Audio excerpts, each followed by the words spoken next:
All right, thank you for that. As many of you know, some of you are familiar faces.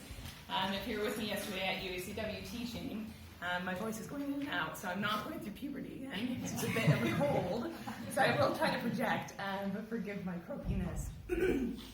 I get to talk to you today about kind of my passion, my love. When I started my medical training, I did not plan to become an anatomist by any means, but as I went throughout it, I fell in love with anatomy. And arguably, I might be biased, but it's, I think, the best bit of medicine, because it's the core of what you're going to use and what you're going to see as surgeons. No matter what specialty you go in, you're going to have to know your anatomy. And without it, you're going to be up a creek without a paddle, as my mom used to say. So today I'm just going to take you through a few things that I think demonstrate what my kind of talk of my title tells you. And my talk of my title is, well, what's left to be done? And this is a question that I often get from students, I often get from sometimes colleagues who not necessarily are in the field of clinical anatomy or anatomy as a whole. And one of my favorite quotes from a curious student as of late was this: Dr. Fillmore, is there anything left to be found out about the body? Is there anything left to be discovered? Because I've been asked, what's your goal as an anatomist? And arguably, I want an organ named after me, but I think that ship has sailed. But there are many things still left to find out about the body. And as anatomists, as surgeons, as physicians, I think everybody in this room would agree with that statement, that we're still learning. We don't know everything, and we definitely don't know everything about anatomy when it comes to surgery or surgical techniques. So you may have seen some recent news, and I put this news in some air quotes here. May have felt like this was interesting, and how did we not know about this? And if you asked any gastroenterologist or any type of GI surgeon or any anatomist in the world, they would tell you exactly what this is. And the fact that it is not new wasn't just a surprise. We just found this recent organ. And this was not too far long ago. This was in 2017 when this news story broke. And for first-year students out there, this is cruel and unusual, but I'm asking you, what is the mesentery? This is freshest in your mind, because we just taught it to you a block ago.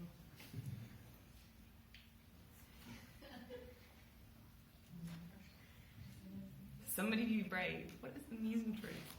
What is this new organ that they thought they rediscovered? I like that. So a double flap of peritoneum. It's a tissue sheet. It's a curtain. And it's a double layer of peritoneum, like you said. And what's inside of it? Why is this important? Why can every single one of you not survive without your mesentery? The neurovascular supply to the gut. Yeah. So all your blood supply, all of your lymphatics, all of your nerves, the bulk majority of it goes through this tissue sheet curtain, essentially, this tissue curtain, to your GI tract. Without it, you wouldn't be alive. And arguably, as you dug deeper into the story, the actual story wasn't that, we just found this massive organ in the abdomen. It was more so, let's classify it as an organ in its entirety. However, anatomists have already done that for quite some time. So it's funny the news that you do see, and I think you do have to wear that critical hat as you come across, whether it be a news story or an article published on a particular procedure that, with you in your surgical hat, you've got to make sense of. See if you know who this is.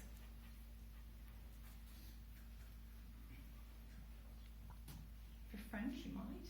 This is Bernard Fontenelle, and he said, we anatomists are like porters in Paris, who are acquainted with the narrowest and most distant streets, but who know nothing of what takes place in the houses. I love that quote. He was an anatomist, he was also a poet, he was also a writer, and he discovered a number of things that we as anatomists still refer back to him as having found. But his insight into this is absolutely correct, because as an anatomist, I'm still learning about the body. There's many new techniques that allow you to see anatomy in new ways, allow you to use anatomy in new ways, to hopefully better your patient's outcome. This might seem pretty obvious to you, but as an anatomist, the growing field of surgery requires a wide array of anatomical knowledge. That's pretty obvious, but that can be applied and adapted. I think from day one, at least here at work, and we speak for us, we require you to apply your anatomy knowledge. We don't ask you and just tell you here's lists of structures and go figure out why they're important. We tell you this is why it's important. This is how you're going to have to be able to use it, and this is the way in which it might change.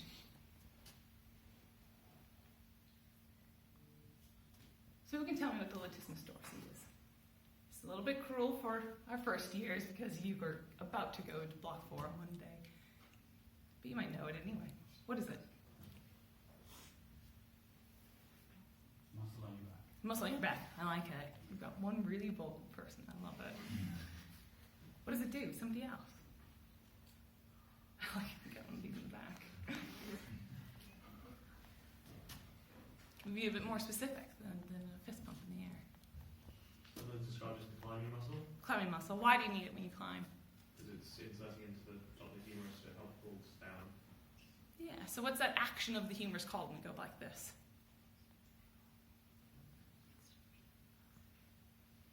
Extension. Extension. Exactly. It's a really powerful extensor of your arm. Swimmers have to have it. Climbers have to have it. You have to have it if you're reaching something or pulling yourself up onto anything. It's a really important back muscle. It's got big territory, and it's got a beautiful blood supply, a beautiful vascular supply, as well as a neural supply that goes to it. Now, the way that this muscle sits in the body, it actually makes it quite conducive for harvesting bits of it for other places. So you've probably heard about today, and you probably will hear about as you go into your surgical careers, using bits of the body in one place to reconstruct another. And maybe that reconstruction is because of trauma, maybe that reconstruction is because of a different other need. Now this muscle is quite unique in terms of what it's in recent years been started to be used for in terms of reconstructive surgeries. And it's what's called a musculocutaneous latissimus dorsi flap, which is an MLD for short. And it's first described not too long ago. He used this procedure to harvest part of this muscle, part of its neurovascular supply, cutaneous bits, to repair congenital anomalies and or penile trauma. So a pretty important muscle that could be used for a completely different purpose. Clinical Anatomy, which is one of my favorite journals. It's a great journal if you want to keep up to date on clinical anatomy relevant research. It doesn't just look at structures and kind of the uniqueness of the structures and how you might have different branching pattern, artery X or nerve Y. But it's a journal that looks at and applies some of that clinical anatomy knowledge we're learning. And in March 2018, they came out with an entire journal specifically dedicated to the clinical anatomy of transgender surgery, an area of surgery that arguably 15 or 20 years ago really wasn't in existence. So that being an expert in surgery or this particular area of surgery, you can imagine probably pretty easily there are a number of challenges for surgeons in this specific field of surgery.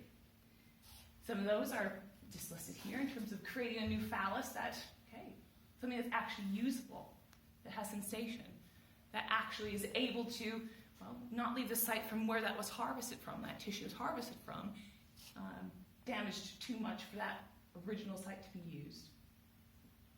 And important thing, can you actually then use that phallus to do something like void when you stand? So a number of considerations that make this type of procedure quite complex in thinking about where and how can we harvest tissue from one part of the body and use it for tissue in another.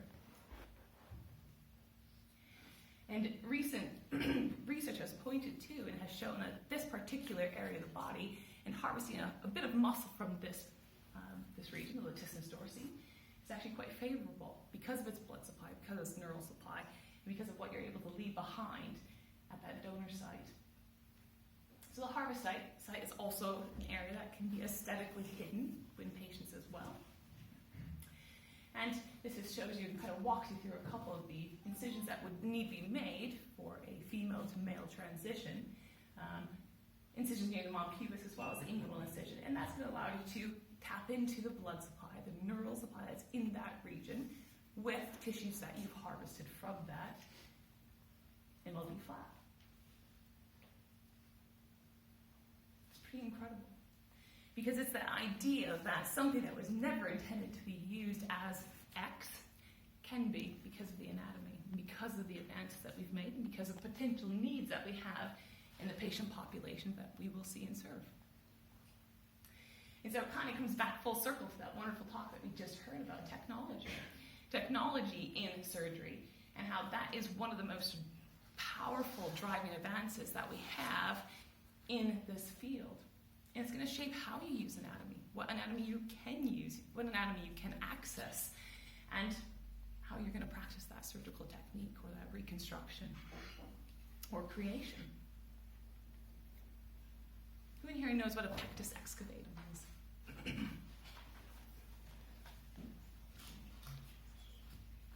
Any guesses? Chest wall pathology. So chest wall pathology, yeah. So this is a type of pathology, a structural deformity, typically you're born with, okay? And what happens is that your anterior thoracic wall, your sternum and rib cage are shaped abnormally. That's not the normal shape of a thoracic cavity. And the severity often will worsen when you go through your growth spurt. So it may be not as noticeable or advanced when you're young, but as you go through a growth spurt, it can become quite deformed. It's more common in males than it is in females. Now, why, as a surgeon, why would you care about this? Beyond aesthetic concerns, why would you be concerned about this? Functional respiration. Functional respiration, think what's deep to that. You've got your entire cardiothoracic region, you've got your entire respiratory region in that area. And if you have impact on any of those structures deep to that region, you obviously can have impact on your ability to do simple things like exercise. Have tolerance in that exercise. So a huge impact on function. Now these are called Nuss bars, and these were first kind of used and developed in the mid-late 80s. And these bars are essentially put in during surgery to basically reconstruct your thoracic wall. And every one of these pectus excavatum deformities are just slightly different. So you'll never have two patients have exactly the same deformity and shape. And just think about your thoracic wall compared to your thoracic wall if your neighbor's sitting next to you.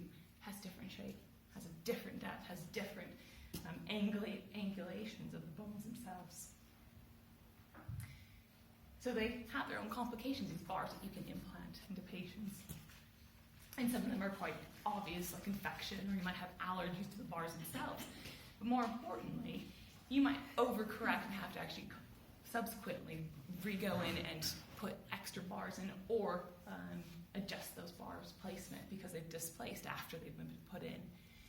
And one of the cool technologies that has driven a kind of a niche area in terms of repairing pectus excavatum has been essentially using customized 3D printed from patient-specific data,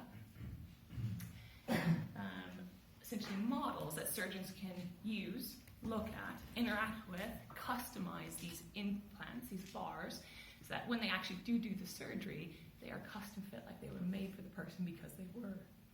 And in doing so, there's a CT scan up here that you guys should all be able to read at this point, especially you first-year students. You print that data, and from that data you're able to very affordably and very quickly in-house, if you have the right equipment, print these potential areas that you can then practice that pectus repair on, and you can see, customize the bar fit, the bar angle, and everything that relates to that particular procedure before you ever even touch the patient. It's absolutely incredible, absolutely fascinating the way that you can access somebody's anatomy to this level to improve your result. And this just shows you a repair of a 14-year-old with this particular customized printed pectus excavatum repair. And he had a recovery time that was almost cut in half, and he's not had any bar replacement in subsequent years. And that's about 4 years out from surgery.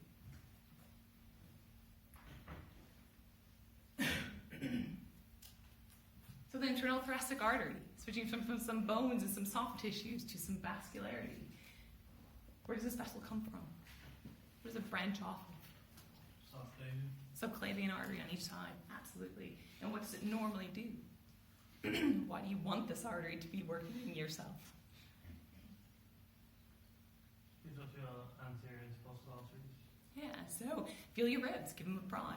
In between each one of those spaces, you've got nerves, you've got arteries, you've got veins. And so this important artery actually gives blood supply to many of those intercostal spaces. It creates an anastomosis in those rib spaces. What else? What else does it do? And obviously the overlying tissues in those rib spaces. What else does this artery do? Sympathetic nerve supply. What was that? The sympathetic nerve supply. Not sympathetic. It's a good guess. Does that anastomose with the gastric muscles? Yeah, so this is a really important artery for your anterior abdominal wall and vascularity to that region. So it anastomosizes with an inferior epigastric right behind your rectus abdominis. So really important blood supply to that region. Now, you can see a little bit of anatomy here and how those branch off the subclavian arteries run parallel to the sternum here. Sometimes they're called the internal mammary arteries as well.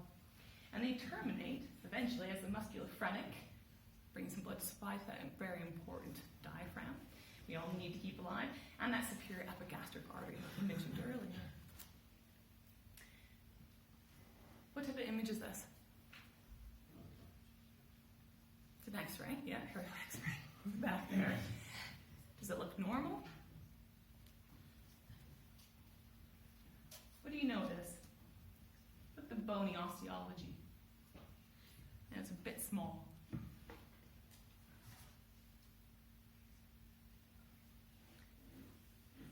Follow the ribs.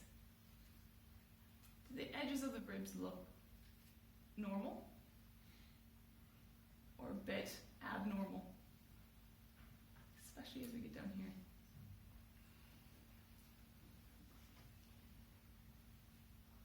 What do the edges look like?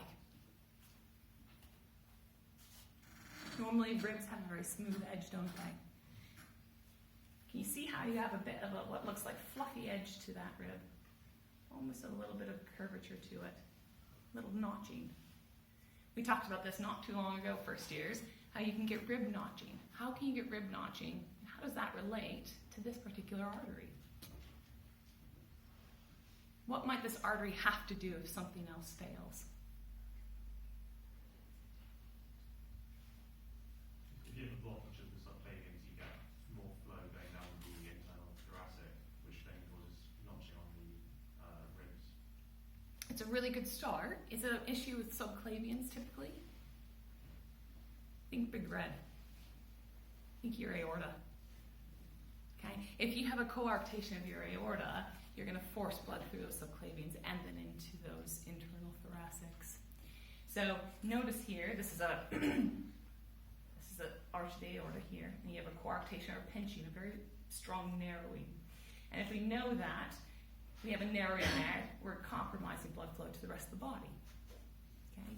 And we know that from that aortic arch, we've got a few possibilities of blood vessels we can tap into, which are the subclavians, which then can feed into those internal thoracics. And look how beefy those internal thoracics are.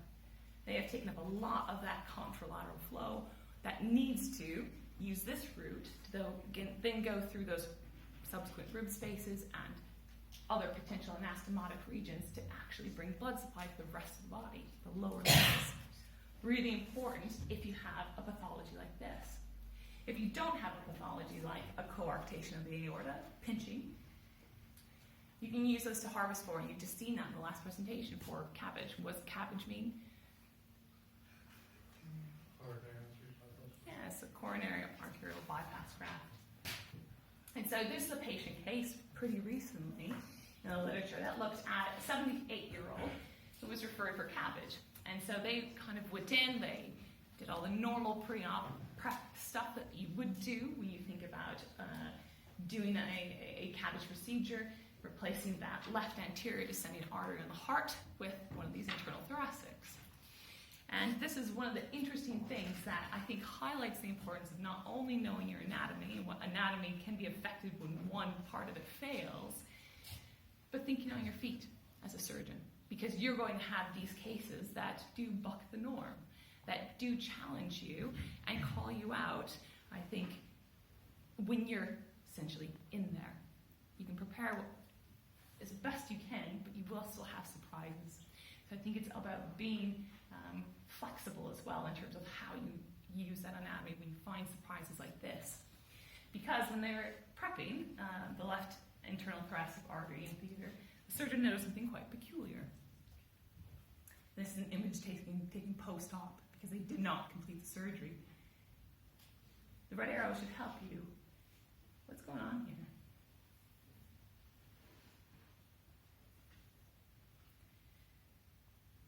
Is that a normal connection between the internal thoracics and the vast dilation of blood flow to this particular region here?